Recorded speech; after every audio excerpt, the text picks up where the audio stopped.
100 से गुना कर दिए तो 2300 हो गया, लेकिन दशमलव कितने स्थान पर है? एक। तो दाईं ओर से दशमलव बैठाया जाता है, ऐसा ना बाईं ओर से बढ़ा दीजिएगा। ये दो बात समझ में आ गया प्रतिशत का। ये मेन बेसिक यही है, प्रतिशत और 100 से भाग। गेट बंद कर दीजिए सर।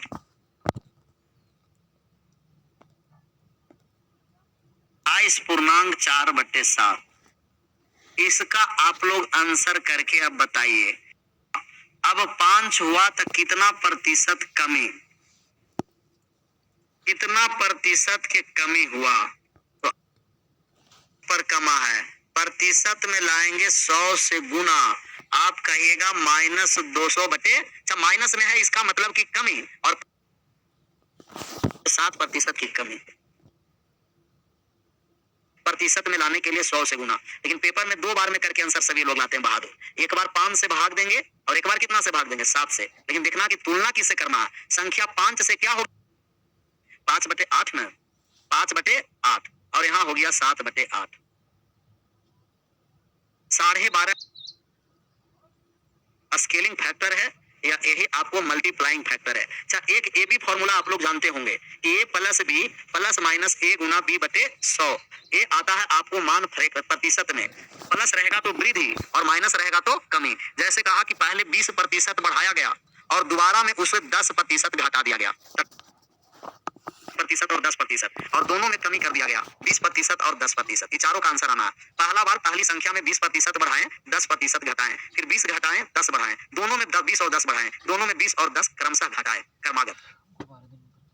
इसी फॉर्मूला पर आपको मान पुट करना है। a प्लस बी, ए के स्थान पर 20 है और बी के स्थान पर कितना है? -10। प्लस माइनस के मतलब कि इन दोनों साइन के गुणनफल के अनुसार बीच में साइन आता है, तो प्लस गुना माइनस क्या हो जाएगा? माइनस। 20 गुना 10/100, 100। यहाँ से 20 माइनस का 10 और माइनस का 2, 8% आ गया। 20 में से 12 गया तो कितना आया? 8, और 8% पॉजिटिव दर्शाया है तो वृद्धि होगा। अगर माइनस का 8 रहता तो कमी होता। यहाँ से लेते हैं माइनस का 20 प्लस 10, प्लस और माइनस को गुना कर दिए माइनस। 20 गुना 10/100, ये 100 से 100 कट गया, -20 प्लस 10 और -2, -22 में से प्लस 10 गया, -12%, और -12% वृद्धि हुआ कि कमी हुआ?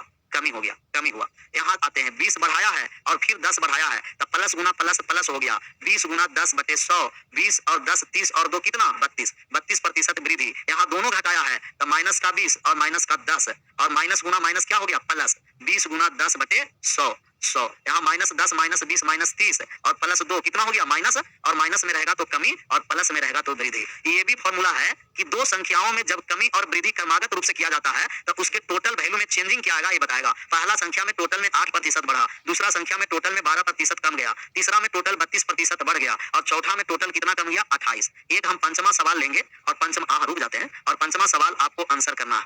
पंचमा ये सवाल है कि पहली संख्या में 30% बढ़ाया है और दूसरी संख्या में 30% घटाया है, इसमें वृद्धि होगा कि कमी होगा, और वृद्धि और कमी कितना होगा ये भी मान बताइए। 9% माइनस के मतलब कमी, 9% कमी आ गया। 9% माइनस का 9 आया होगा, प्लस 30 माइनस 30, माइनस और प्लस माइनस 30 गुना 30/100, प्लस 30 माइनस 30 तो कट गया, और 2 जीरो से 2 जीरो, 3 3 9, -9 का मतलब 9% की कमी हो गया। 9% कमी, कमी। इन नोट में करके बात को लिख देना है। इक्वल चेंज ऑलवेज लॉस होती है, equal change always loss, always loss, और लॉस प्रतिशत बराबर होता है x²/100। Equal change always loss, समान परिवर्तन हमेशा हानि होती है।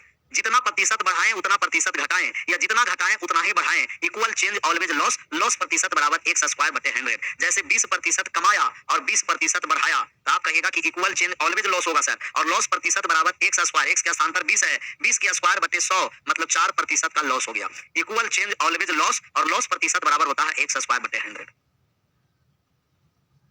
x²/100। कहीं भी समान परिवर्तन दिखाई देगा हमेशा हानि होगा। Equal change always loss.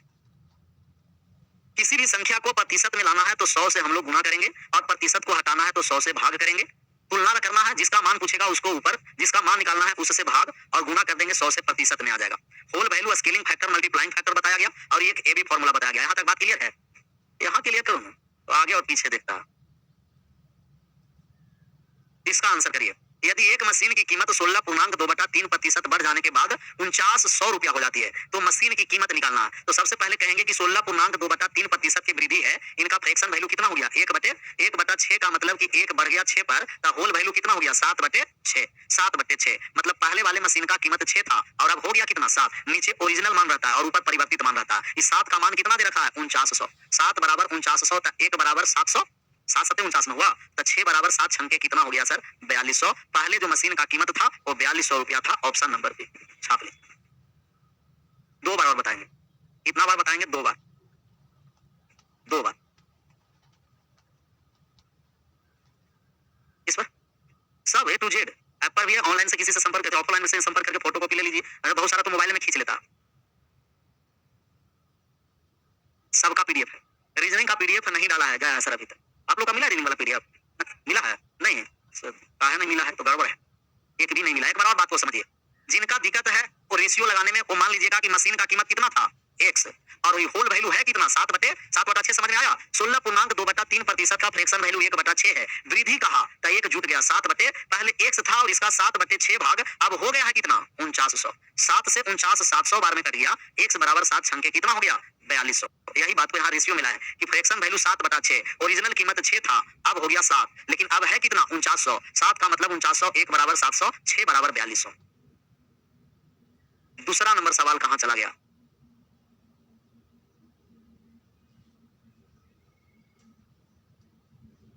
दूसरा, एक विद्यार्थी को एक परीक्षा में उत्तीर्ण होने के लिए 36% अंक की जरूरत है। 24% अंक लेके आया था और 18 अंक से अनुत्तीर्ण हो गया। उत्तीर्ण व्यक्ति कितना था? उत्तीर्ण का प्रतिशत कितना था? अंक, उसका मान निकालना है। तो पास होने के लिए कितना प्रतिशत अंक की जरूरत है?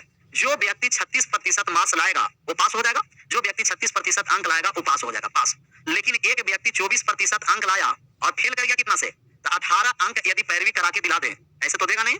पैरवी कराए और 18 अंक दिला दिए तो पास हो गया। तो ये भी पास मार्क है। 24% प्लस 18 पासिंग मार्क्स, और पासिंग मार्क्स दिया हुआ है कितना? 36। ये 36% के बराबर है कि नहीं? किसी भी कंडीशन में कोई भी व्यक्ति को पास करवाना है, पास होने के लिए 36 चाहिए, यहाँ पास होने के लिए 24% भी चाहिए और 18 अंक भी चाहिए। दोनों पासिंग मार्क्स इक्वल। 36 और 24 का अंतर कितना?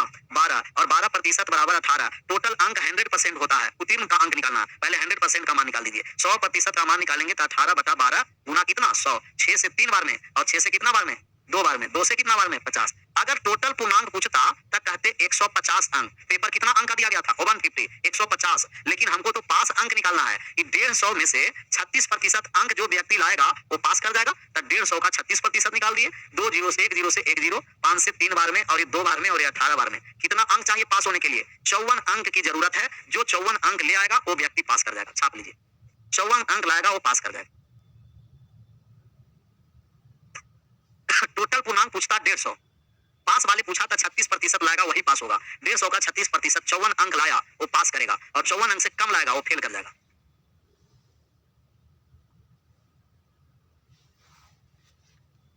हो जाएगा, गला जाएगा।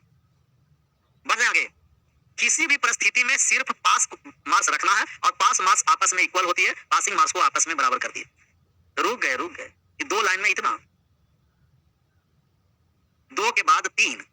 एक छात्र ने 30% अंक प्राप्त किए और 45 अंक से अनुत्तीर्ण हो गया। दूसरे छात्र ने 42% अंक प्राप्त किए और उत्तीर्ण होने से कितना? 45 अंक ज्यादा ले आया। तो पैरवी 2 तरीके से होता है। एक पैरवी है कि अपना अंक बढ़ा देना, और दूसरा पैरवी करेगा कि पड़ोसी वाला अंक को घटा देना। ज्यादा अंक नहीं ले आए हमसे, तो एक अपना पैरवी कराएंगे कि अपना अंक क्या हो जाना है? बढ़ जाना, और दूसरे को क्या कर देना? घटा देना। तो एक है 30% अंक ला करके फेल कितना से किया? 45 से। 30% अंक लाया और 45 से फेल कर गया, तो इसे 45 अंक और दिला दिए।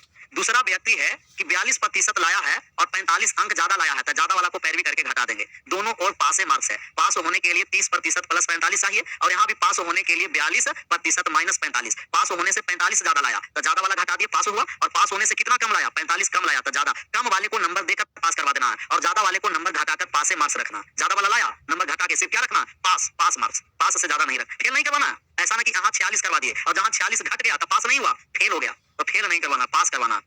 30% और 42% का अंतर कितना है? 12, और 12% का बराबर कितना हो गया? 90। 90 हो गया कि नहीं? माइनस 45 ए साइड आया, प्लस 45, और 30 ओ साइड घट गया, तो 12% बराबर 90। 12% का मान 90 है, तो आप 1% का मान निकालिएगा, पॉइंटों में आ जाएगा, कोई बात नहीं। 6% के सबसे पहले मान निकालिए। 6% बराबर आधा कर दिए 45।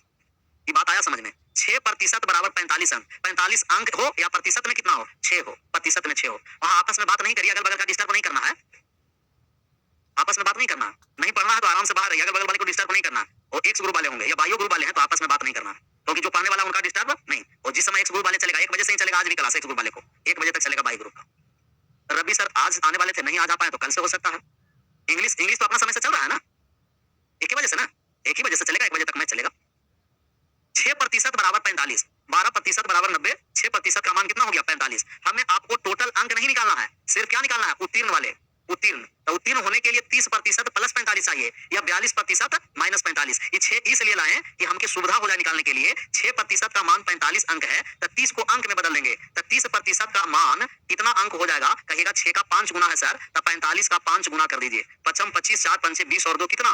225। तो ये 225 प्लस 45 पास होने के लिए चाहिए। कितना होने के लिए पास चाहिए? 200 और 270 अंक लाएगा तो पास होगा। तो दूसरा आपको तरीका है कि दूसरा वाला में मान पुट कर देंगे। 6% का मान 45 है, हमको 42% पर जाना है तो 7 गुना 42 है, तो यहाँ से भी 7 गुना कर देंगे। 45 का 7 गुना 7 पंचे 35, 5 हासिल 3, 28 और 3 31, 315। ये 315 में से 45 घटा दीजिए तो भी आ जाएगा 270, तो भी 270। कहीं भी मान रखिए, या तो 30% को अंक में बदलिए या 42% को अंक में बदलिए, दोनों पासिंग मार्क्स इक्वल होगा। पहला वाले में मान देंगे तो भी आएगा वही मान, दूसरा में मान दिए तो भी वही मान आएगा। वही छपा गया, छापिए।